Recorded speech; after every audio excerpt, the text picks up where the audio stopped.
Dados deste jornal, Raquel Patrício, professora do Instituto de Ciências Sociais e Políticas, e também o José Manuel Diogo, vice-presidente da Câmara do Comércio Luso-Brasileiro. Muito boa tarde aos dois e muito obrigado por terem aceitado o nosso convite. Começo por si, Raquel Patrício, e há pouco ouvíamos as várias reações a nível global de vários líderes mundiais.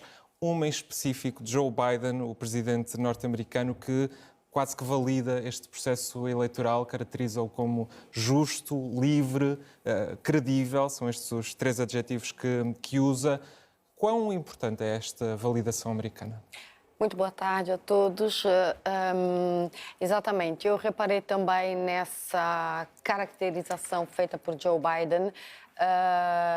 Enfim, tem o peso que tem, porque não é Joe Biden quem tem que validar os resultados eleitorais, mas, como foi repetidamente dito na noite eleitoral, quem valida os resultados eleitorais no Brasil, a autoridade é o Tribunal Superior Eleitoral e nenhuma outra autoridade.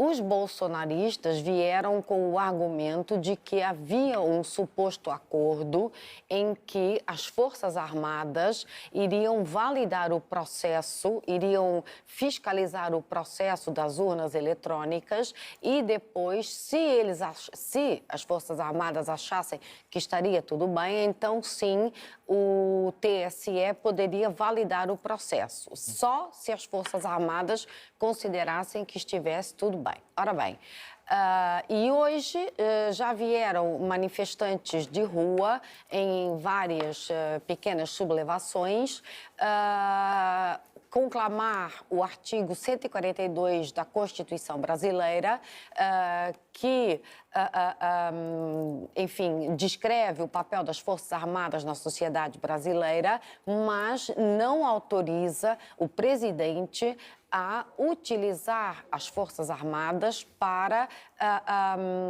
mexer, para utilizar, para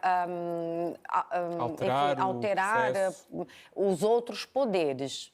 Portanto, não... acha que está posta de parte uma impugnação dos resultados daqui para a frente? Em termos formais de Constituição, essa hipótese está posta de lado. Bolsonaro disse isso somente uma vez, quando foi o debate da TV Globo. E o comando de campanha de Bolsonaro sempre esteve dividido quanto a essa questão.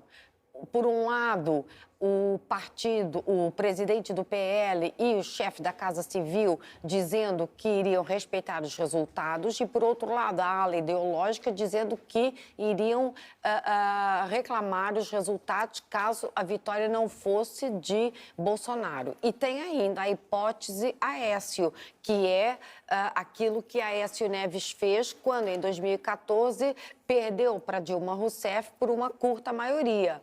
Mas a minha questão era se a validação externa ajuda a que o processo seja pacífico.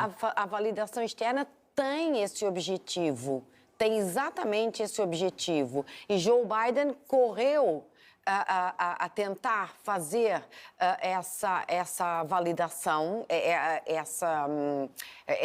utilizar essas palavras e Macron e tudo para validar o processo eleitoral brasileiro, mas nós não sabemos até que ponto estará Bolsonaro em sua casa, pensando no que irá fazer e se essas palavras terão peso na sua consciência. José Manuel Diogo, acredita também que será um processo pacífico daqui para a frente e, olhando para fora do Brasil, como é que ficarão as relações internacionais se está aberto o caminho para o regresso à diplomacia? Boa tarde, Raquel. Eu fico sempre preocupado sempre que os Estados Unidos se interessam pelo Brasil. Neste caso, o papel o Brasil não precisa, as instituições brasileiras mostraram isso, que não precisa de reconhecimento externo. Vai ser um processo duro, há 14 bloqueios, há 14 rodovias bloqueadas nesta altura, com pequenos bloqueios, vai haver escaramuças. O que eu acho é que passaram 13, 14, 5 da tarde, fecham os resultados eleitorais, fecharam os resultados, fecharam as urnas ontem e está quase a fazer 24 horas e ninguém sabe do presidente do Brasil, que tem vindo a descontar apoios. Quando se souberam os resultados, o seu maior apoiante foi o primeiro a vir dizer: viva a democracia, caro Presidente Lula. O Arthur Lira, Presidente do Congresso. O homem... Sérgio Moro também, um dos maiores adversários de Lula, veio ontem também Logo a seguir. adiantar que a democracia é assim. Estas são as regras, vamos cumpri-las. Portanto, a cada minuto que passa, Está mais isolado, Bolsonaro. está mais isolado, sem saber o que falar. Os mentideiros que provaram até agora serem sempre verdadeiros, os grupos mais próximos dizem que há uma tensão familiar muito grande nesta altura, no Palácio do Planalto, onde o filho, o Carlos, se terá ido embora, se terá desentendido com a mulher com a Michelle Bolsonaro, com a ainda atual Primeira-Dama. São coisas que não estão confirmadas, mas que mostram um bocadinho aquilo que foi sempre marcante para o bolsonarismo, que era uma ideologia baseada em empoderar pessoas a fazerem o que quisessem porque a autoridade vinha de cima, e que não existe quando não há autoridade. E, sobretudo, quando essa autoridade não emana para ninguém. O deserto à volta de Bolsonaro, que fala muito alto nesta altura, que começou na sexta-feira, quando ele, a propósito do episódio das rádios que não teriam passado a campanha, convoca via WhatsApp os seus ministros para uma coletiva de imprensa e ninguém vai. E, portanto, isto tudo era, como o Garcia Marques dizia, a crónica de uma morte anunciada. Vive agora quem se fanatizou neste tempo, quem depende da Igreja Evangélica, das milícias, de muitas coisas que infelizmente concorrem para que a administração dos bens de Estado não sejam aplicados à justiça, à segurança, que são muitas vezes aplicados não pelo próprio Estado. E, portanto, isso tudo concorre para que Bolsonaro nesta altura, ele talvez não saiba mesmo o que fazer. E isso é muito preocupante, porque apesar de não existir apoio político, apesar dos seus indefetíveis terem saído, e ele tem a Carla Zambelli, tem a ala ideológica dele a apoiá-lo, mas aqui há uma coisa que há pessoas que ainda não falaram nada. O Tarcísio, eleito governador de São Paulo, ainda não disse nada. E ele que representa o bolsonarismo, mas um bolsonarismo mais tecnocrático, e que ganhou São Paulo, pode ser o último a desertar alguma ideia que o presidente que perdeu as eleições tivesse, para que o Brasil se unisse à volta do mito, como todos lhe chamavam, para um futuro que provavelmente não vai acontecer. E dia 1 de janeiro, Bolsonaro perde imunidade e poderá começar a ser julgado por várias suspeitas, pelo menos. São 4 que já estão acusações, já estão em marcha. Outras... Haverá medo? Será este silêncio sinal de que está a preparar esse futuro?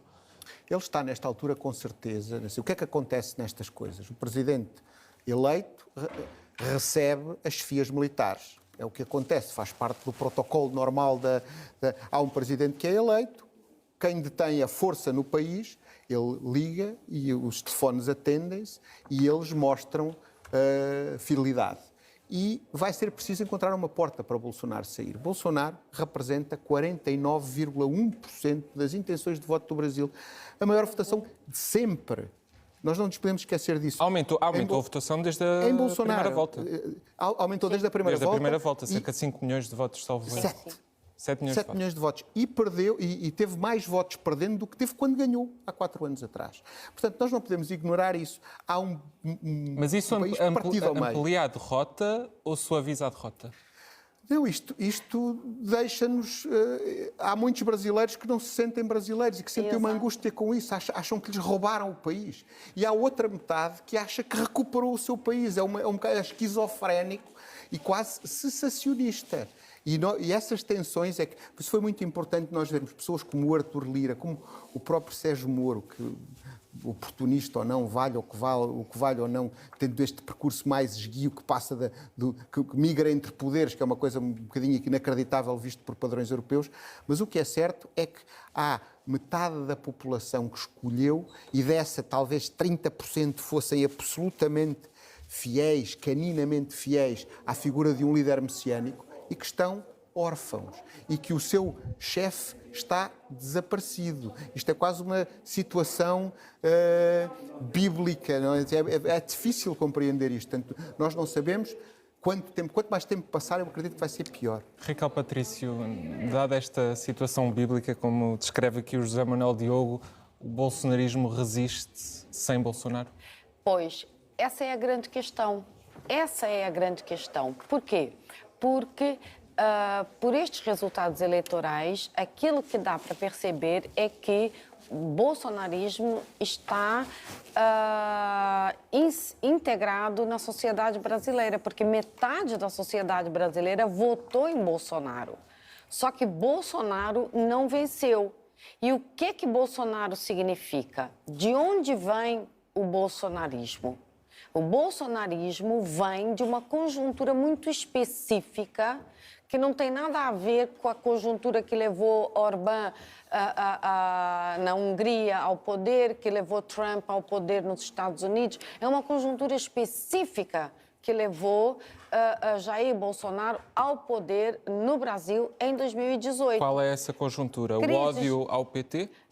Crises económicas sucessivas desde 2013, crises essas a que a população atribuía a culpa aos partidos do establishment, sobretudo ao PT, culpa dos níveis altíssimos de criminalidade que atribuía ao PT, a corrupção e o início do processo da Lava Jato, que degradou muito a imagem do PT. Mas essas fraturas não desapareceram em 4 anos, pelo contrário, não, agudizaram-se. Essas fraturas não desapareceram em 4 anos, muito pelo contrário. Nem vão desaparecer daqui para a frente. Exatamente. Posso ser um bocadinho mais otimista, Raquel? Desculpe. Eu acho que o bolsonarismo vai desaparecer. E porque não foram 50 pessoas que votaram não foi 50% das pessoas que votaram no Bolsonaro, ou quase. Foi 50% das pessoas que votaram contra o Lula. Os indefectíveis bolsonaristas, aqueles 30% que deram sempre na sondagem, aqueles que muito arraigados ali os outros 20%, nos quais alguns eleitos do Bolsonaro se incluem, eles têm interesse em migrar para o lado da democracia, para uma direita mais moderada, mais liberal. O que eu acho, o tempo vai comprovar se eu tenho razão ou não, é que há um mês atrás nós discutíamos a falência completa do PSDB, o fim do PSDB. O PSDB ontem elege 3 governadores e ele vai ser de novo a casa natural, eu acho, de muitos eleitos pelo Bolsonaro. Mas pode vir um novo ator político a capitalizar e aproveitar esse ódio a Lula da Silva? Eu ia chegar lá agora. O Lula da Silva vai ser um velhinho daqui a 4 anos. Não precisa vir um ódio a Lula da Silva, porque ele vai terminar por si próprio. Ele faz esses 4 anos e sai com 81. Para Acabou. fechar, acreditam que Lula vai conseguir ter uma política conciliadora e até mais ao centro para conseguir manter Ele vai governar no centro, porque ele fez toda a campanha dele no centro, no centrão, que aliás foi muito inteligente da parte dele. Eu queria dizer só mais uma coisa que tem a ver com o Lula e que tem a ver com Portugal. Nós estamos em Portugal e uma coisa que para mim é importante é que, independentemente deste resultado, há um vencedor à nossa escala, que é Portugal. Portugal ganha estas eleições, ganha com estas eleições. Ganha de 2 maneiras. Ganha, primeiro, porque pode ser objeto de uma imigração de pessoas descontentes porque perderam o seu Brasil agora e vêm, e ganha porque ganha com um líder que estima Portugal, estima os países da comunidade de língua portuguesa e é visivelmente um internacionalista, ao contrário de Bolsonaro, que virava o Brasil para dentro. Portanto, Portugal pode, nesse movimento de imigração que vai chegar, ficar a ganhar, ao mesmo tempo que ganha também um líder amigo do outro lado. José Manuel Diogo e Raquel Patrício, muito obrigado por terem estado aqui esta tarde na RTP3.